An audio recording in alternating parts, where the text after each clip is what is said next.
Okay, Peter, What's up? how did you hear about the Zeitgeist Media Festival and why did you? I was wandering around one day and I saw this crushed up flyer that was covered in bird poop on the ground.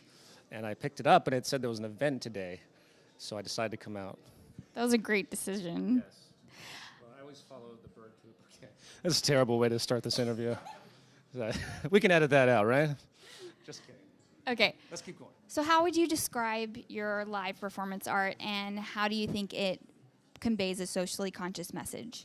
Well, the piece I did just a little while ago was called Zeitgeist System Bound. And what I've done since my film series ended with the trilogy is I'm going to keep producing these sort of zeitgeisty works with the title, with different concepts after it, such as Zeitgeist Requiem for one, I did the first year, and this is Zeitgeist System Bound Part 1. So I'm going to probably do Part 2 in another event.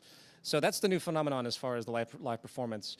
And this one was about system association. So the very opening segment had a heart-wrenching story about a guy who was attacked by a bunch of people, and he was stabbed and almost died, and then he had this horrible breakdown and had lost his job and couldn't function because he was so emotionally distraught.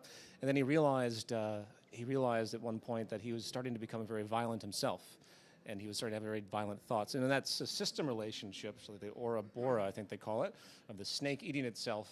And obviously the point being that violence just creates more violence. And the origin of the people that actually stabbed him were very poor means, the same way as a gang. So, and then I ended it with a comment by a very interesting intellectual named Stanford Beard, engineer, thinker, and it's about system relationships in the broader scheme. So basically, in short, it was about drawing different system relationships, and the performance itself was a very large drum set with sequencing, and that in itself was a system in the way I constructed it. So I was trying to keep this kind of meme going, if you will, throughout the whole performance. So we know you as a filmmaker, but you're obviously an amazing musician.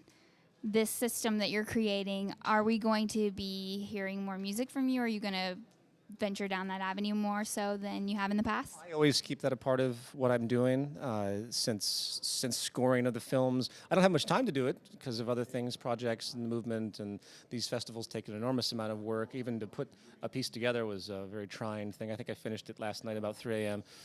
And so I hope so. That's, of course, my meditation passion that I've done for years.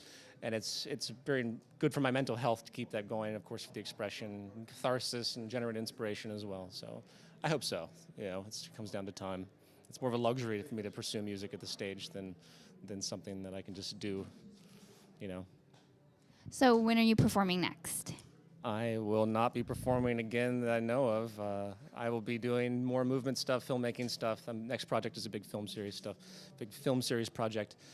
So most likely it'll be the next media festival, unless there's something that happens, someone decides to let me perform for whatever purpose, if I even have time to do it, which would be shocking.